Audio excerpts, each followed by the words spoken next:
So I'm here with Jenny Gibson. Thank you so much for being with us here at the Natural Museum here in Bandera. Tell us a little bit about the event that we have coming up on October 14th, the Ring of Fire Solar Eclipse.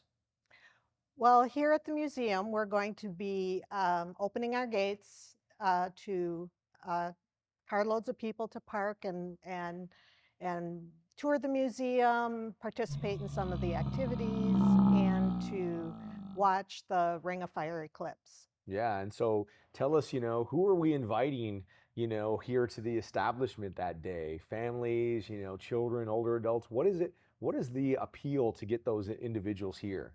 Well, I think we have something for everyone. We'll have astronomers here with telescopes so that they can use to look at the eclipse. We'll have activities for the younger ones, the children. We've got some arts and crafts going on that are more educational about eclipse. We plan to do some rock painting, which we even have adults participate in that. So it's not only for the children, but we have other activities. We have sand pits for the children where they can dig for fossils and complete dinosaur puzzles. They can watch the eclipse in among our dinosaurs, which are outside on our dinosaur walk. This is going to be a fantastic day, full of festivities for the eclipse enthusiasts as well as people that are trying to learn more about it. I always find that bringing people together for these sorts of events really makes a really special event, especially during a once in a generation type event. Yes, I agree.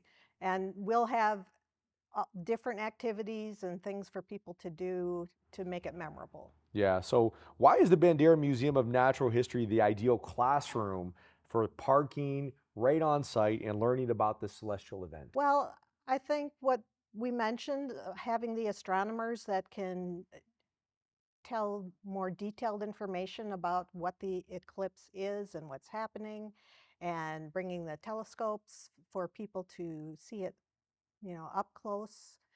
We will have the eclipse glasses for people to wear that so they can actually view the eclipse safely.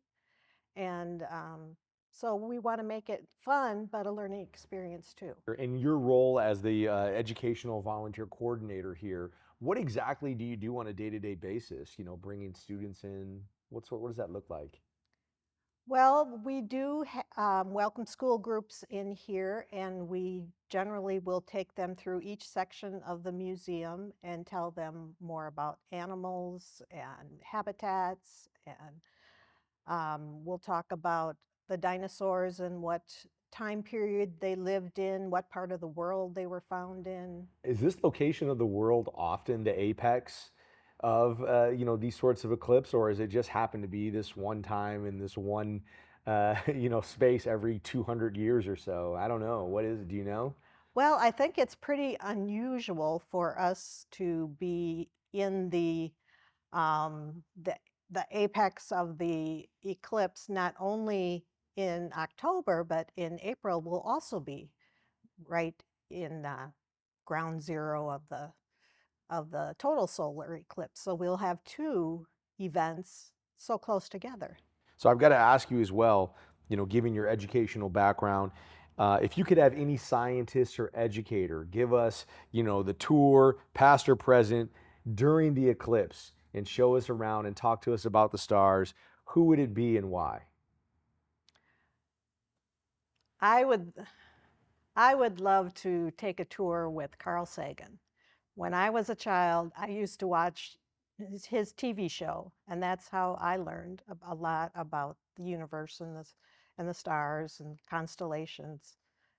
Yeah. That would be that would be the ultimate to take a tour with him. Nice. And so that day of the event, the day rolls around, the day's here. What are you doing that day? What's your schedule look like for the day? I believe I'm going to be focused on the activities for the younger ones. I usually help work on developing a craft or an activity or a game or something for the younger children.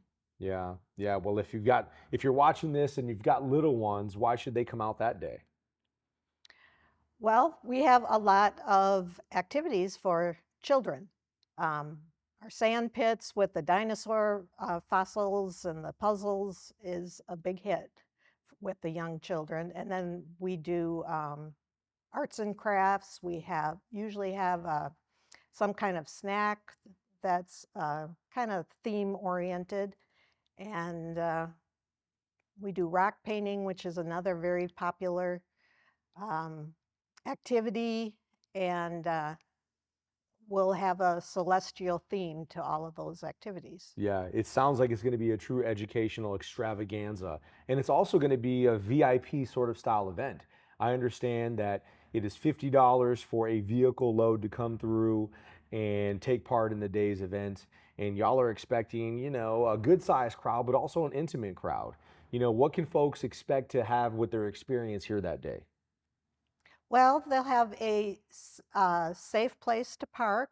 They know in advance that they'll have a spot that they can park their car, and we'll have facilities available for them to use, and they can tour the museum. They can have food or a snack on site, and they can watch the eclipse and have fun doing it. Sure, and the museum here is second to none. So not only with the Eclipse, you're going to get access to a world-renowned establishment here. What can you tell us about the event and how it pairs with the Eclipse? I'm not sure I Did, understand that what, I'm one, sorry, but what can you tell us about how the museum pairs with the Eclipse and what folks can expect with, kind of getting the tandem here. You're going to get two, very great experiences with the Eclipse and with the museum. right. As I said earlier, you'll have astronomers available who can uh, present some of the educational information about the eclipse, and you'll have telescopes available um, in our parking area for to watch the eclipse. We'll have glasses for people to wear so they can safely view the eclipse. Um, and then, as I mentioned earlier, you can tour the museum and see the animals and even our artwork in the New Spain art exhibit. In fact, one of our paintings has a eclipse on the painting. Um, and you'll see that is a celestial theme in several of our paintings. Yeah, yeah, I can tell that. What other ways are you, utilizing to get the word out to people in the area and people to come travel in? I mean, how are you all inviting people in? Well, we are members of the Chamber of Commerce. You can go to their website and find out information. We're partnering with the city of Bandera in planning for the event to make sure that the community is prepared for it and ready for the visitors that we hope will be coming to see us.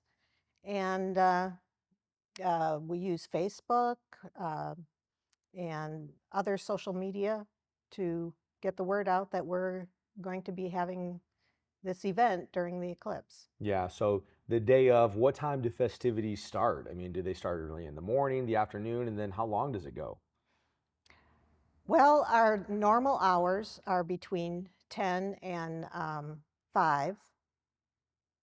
And I believe during the eclipse, we're going to be opening earlier than that to make sure that people are um, have situated and seen as much as they can before the event happens, because we will um, everything in here will probably stop during the eclipse so that everyone has the opportunity to watch it. Yeah, if you could give a last kind of closing words to invite people out, what are you going to tell them?